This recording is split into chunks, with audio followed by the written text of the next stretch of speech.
Hello students. इस video में हम बात करेंगे रिसोर्सेज ऑन अर्थ की। वो संसाधन जिनका हम इस्तेमाल कर सकते हैं और धरती पर जो मौजूद होते हैं उनको अलग अलग पार्ट्स में क्या किया गया है, डिवाइड किया गया है। अब हम चलिए उनकी बात करते हैं। Resources on the earth. The outermost crust of the earth is called as lithosphere, यानी जिसे हम भूमि कहते हैं, मिट्टी कहते हैं। कोई भी वो जगह हो सकती है जहाँ पर मिट्टी मौजूद है, उसे कहा जाता है आउटर मोस्ट क्रस्ट। और जिसमें हम इस चीज़ को कंटिन्यू करते हैं, इस लेयर को, वो लिथोस्फीयर कहलाती है। यानी मिट्टी को जो कवर किए हुए है वो कवर कहलाता है लिथोस्फीयर। यानी पहाड़ आ गए, जिसमें मिट्टी से रिलेटेड मैदान आ गए, नदियाँ, नदियों के जो किनारे हैं वो भी मिट्टी हो सकते हैं, ठीक है। और रेतीले रेगिस्तान भी हो सकते हैं, यानी जहाँ पर मिट्टी प्रेजेंट है उसे हम कहेंगे लिथोस्फीयर। उसके बाद हम बात करते हैं वाटर की। Water covers 75% of earth surface. हमें पता है कि जो वाटर है वो 75% अर्थ क्रस्ट को क्या करता है, अर्थ सरफेस को कवर करता है। यानी 2/3 भाग जो है हमारा अर्थ सरफेस का, वो पानी से भरा हुआ है। It is also found underground, और ये जमीन के नीचे भी मिलता है। These comprise the hydrosphere. ये टोटल मिलकर के क्या बनाता है, हाइड्रोस्फीयर बनाता है। हाइड्रोस्फीयर मतलब वो एरिया या फिर वो इलाका जहाँ पर पानी पाया जाता है। उसके बाद एयर की बात करते हैं। हमने पानी की बात की, हमने भूमि की बात की, अब हम हवा की बात करते हैं। The air that cover the wall of the earth like blanket is called atmosphere. हमें पता है जो अर्थ है वो चारों तरफ से गैसियस जो एयर्स है उस फॉर्म से भरी हुई है, और इस कवर को क्या कहा जाता है, एक ब्लैंकेट की तरह हम कह सकते हैं, और इसको साइंटिफिक नेम दिया जाता है एटमॉस्फेयर। तो अभी तक हमने जो पढ़ा है, जमीन से जुड़ा हुआ जो सफियर है उसे हम कहेंगे लिथोस्फियर, पानी से जुड़ा हुआ जो सफियर है उसे हम कहेंगे हाइड्रोस्फियर, और जो एयर ब्लैंकेट है उसे हम कहेंगे एटमॉस्फेयर। उसके बाद हमारे पास बायोस्फीयर है। बायोस्फीयर लेक्चर शुरू जब हमने किया था तब हमने इसकी बात की थी, एक बार मैं फिर से बता देता हूँ। All living things on earth together with atmosphere, the hydrosphere and lithosphere interacts and make life possible is known as biosphere. वो रीजन जहाँ पर हाइड्रोस्फीयर, एटमॉस्फेयर और लिथोस्फीयर सभी चीजें मिलकर के लिविंग थिंग्स बनाते हैं। मतलब जीवन जीवन से जुड़ा हुआ जो एक स्फीयर बनता है उसे बायोस्फीयर कहा जाता है। जैसे हम ह्यूमन बींग्स है, लिविंग थिंग्स है, एनिमल्स है, लिविंग थिंग्स है, तो इन सबको मिला करके जो स्फीयर बनता है उसे हम बायोस्फीयर कहते हैं। इट में बी बायोटिक कंपोनेंट। बायोटिक मतलब जो जीवित हैं वो भी इसमें हो सकते हैं, जैसे प्लांट्स एंड एनिमल्स। एबायोटिक मतलब इसमें वो कंपोनेंट भी हो सकते हैं जो जीवित नहीं हैं, जैसे एयर, वाटर एंड सोइल। हवा, पानी और मिट्टी ये जीवित नहीं है, लेकिन फिर भी ये किस में आएंगे, बायोस्फीयर में आएंगे।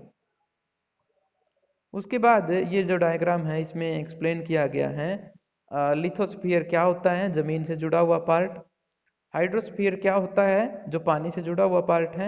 एटमॉस्फेयर जो हवा से जुड़ा हुआ पार्ट है। और इन तीनों को एक मिक्सचर की तरह जब हम लेते हैं तो बायोस्फीयर बनता है, और जिसमें क्या होती है, लाइफ होती है।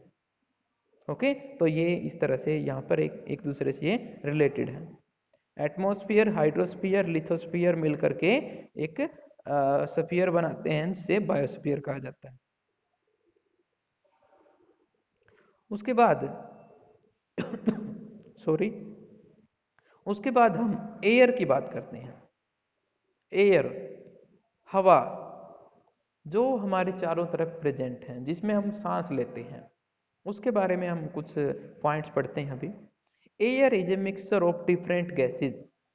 तो यहाँ पर कहा गया है कि जो हवा है वो अलग अलग गैसों का क्या है, एक मिक्सचर है। Air is a mixture of different gases, अलग अलग गैसों का मिश्रण है। जैसे कार्बन एक गैस है, कार्बन डाइऑक्साइड एक गैस है, ऑक्सीजन एक गैस है, हाइड्रोजन एक गैस है, नाइट्रोजन भी एक गैस है। कुछ इस तरह से बहुत सारी गैसों का क्या है, एक मिक्सचर है। Air contains oxygen which is essential to living organism for respiration. हवा जो होती है उसमें ऑक्सीजन मौजूद रहती है, जो कि लिविंग थिंग्स के लिए क्या है, बहुत जरूरी है, ताकि वो सांस लेते रहें। So it is called breath of science, a breath of life. तो आप कह सकते हो इसे कि ये जीवन के लिए श्वास का काम करती है, यानी सांस का काम करती है। तो अगर हमें जीवन को बनाए रखना है तो सबसे जरूरी चीज क्या हो जाती है, एयर। और उसके बाद हम पढ़ते हैं रोल ऑफ एटमॉस्फेयर। अब एटमॉस्फेयर में एयर का महत्व क्या है। एटमॉस्फेयर को बनाए रखने के लिए एयर क्या हेल्प करती है, तब अब हम उसकी बात करते हैं। Air is a bad conductor of heat. हमें पता है हवा जो होती है वो हवा एक गर्मी का कुचालक है। मतलब वो हीटिंग को बहने नहीं देता, एक जगह पे बनाए रखता है। It keeps the average temperature of earth constant during the day and even during the course of wall years. ये धरती के टेम्परेचर को बनाए रखने में क्या करता है, मदद करता है, दिन के समय भी और पूरे के पूरे वर्ष लगातार बनाए रखता है, क्योंकि ये धरती की हीटिंग को इधर उधर नहीं जाने देता, एक ही जगह पर बनाए रखने में मदद करता है। Prevents the sudden increase in temperature during the day time. और क्योंकि ये बैड कंडक्टर है, इसलिए ये एकदम से किसी भी टेम्परेचर के इंक्रीज को क्या करता है, रोकता है। और एकदम से अगर तापमान गिरने लगे तब भी ये क्या करता है, उसे रोकता है। It slow down the escape of heat into outer space.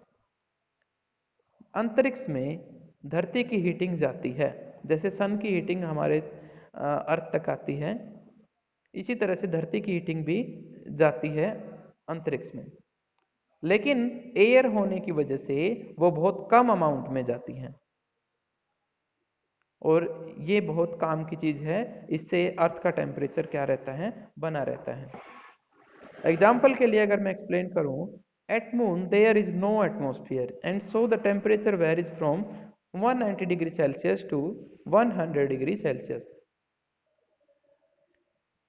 क्योंकि चंद्रमा पर कोई एटमॉस्फेयर नहीं है, कोई एयर नहीं है, इसलिए वहाँ का जो टेम्परेचर है वो लगातार बढ़ता ही रहता है। दिन के समय बहुत ज़्यादा हो जाता है और रात के समय बहुत कम। दोनों ही लाइफ के लिए क्या होते हैं, मुश्किल होते हैं। तो इस तरह से हमने देखा कि जो एयर है वो टेम्परेचर को बनाए रखने में मदद करती है। उस तरह अब हम बात करेंगे अगले लेक्चर में मूवमेंट ऑफ एयर की। Okay, all the best.